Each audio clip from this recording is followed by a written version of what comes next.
Magandang oras mga ka-art lover. Nako, si Kibuloy nagbakasyon pala sa ospital.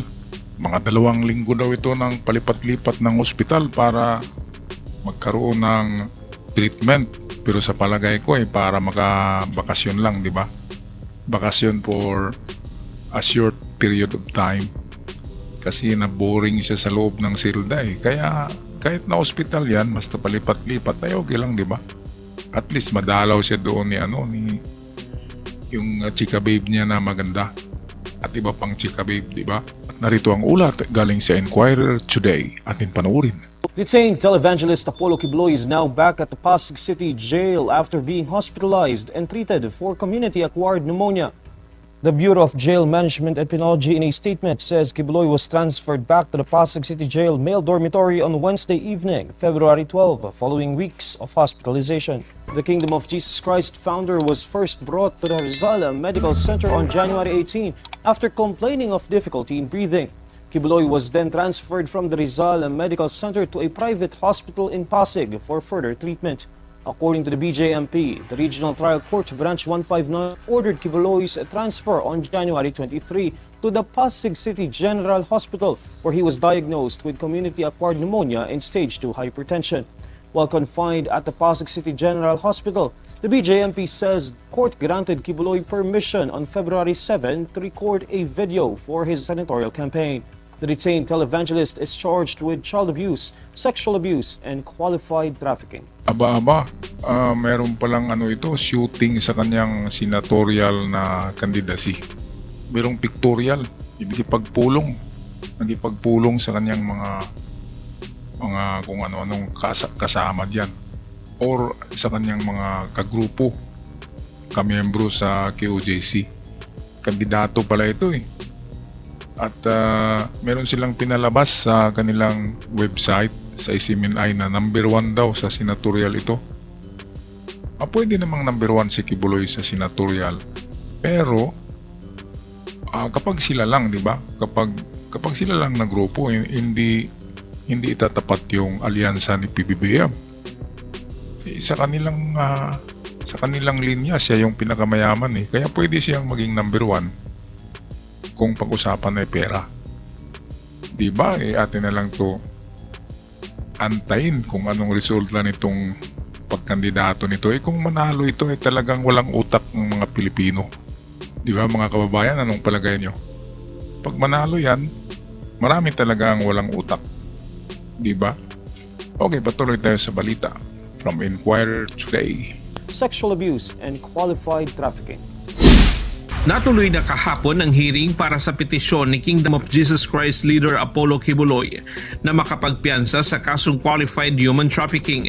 Ayon sa abogado nitong si Attorney Israeli Tutorion, naisa na nilang hilingin sa korte na i-accept ang KOJC leader sa pagdinig dahil sama-sama ang pakiramdam nito.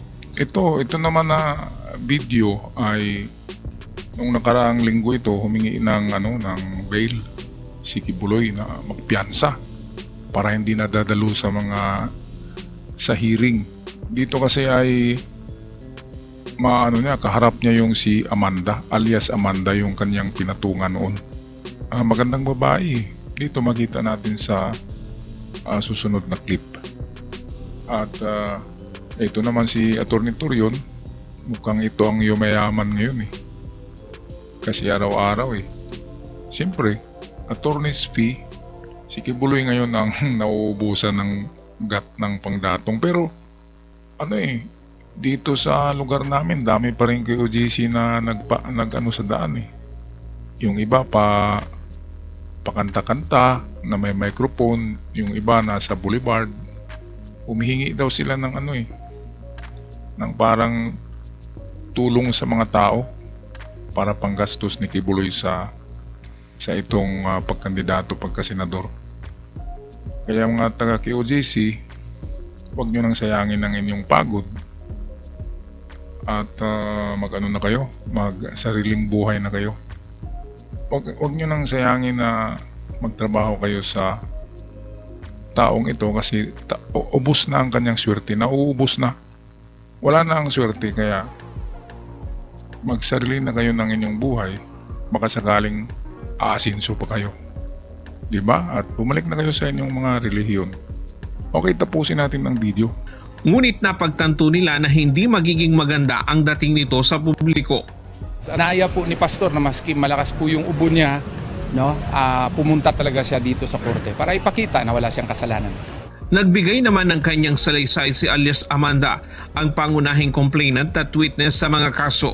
Ayon sa abogado nitong si Attorney Joey Domingo, handa na sa cross-examination ang kanyang kliyente. Ito si Amanda, itong mahabang buhok na nakatalikod.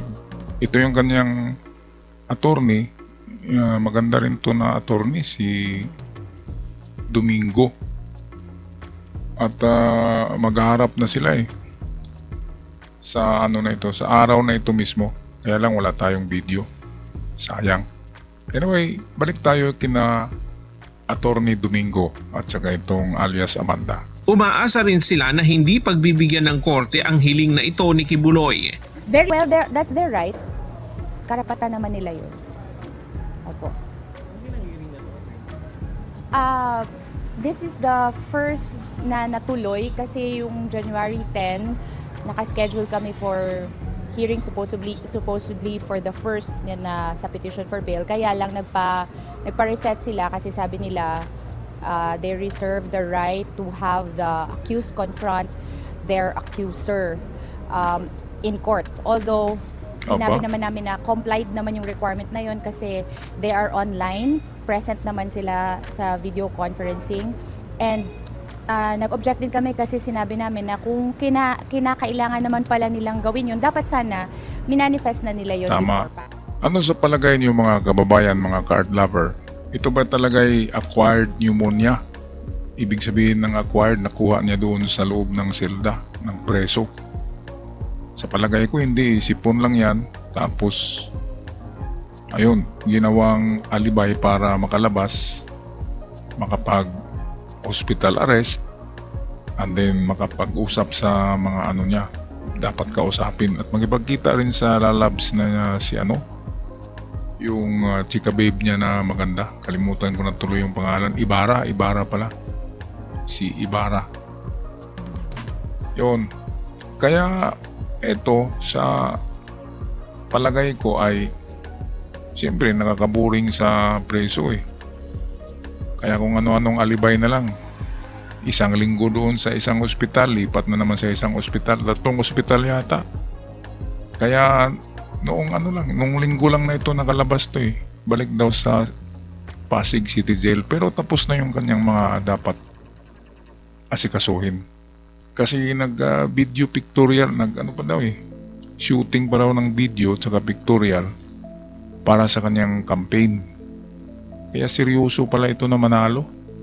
Grabe kapag manalo ito, ayoko nang bumoto sa buong buhay ko kapag manalo pa to.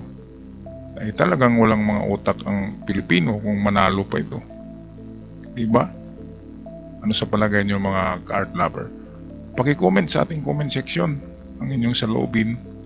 Namimiss ko na rin tong Kibuloy topic Tagal-tagal na walang video. Ito lang yung lumabas nang mag-search ako, ay itong galing siya sa ospital.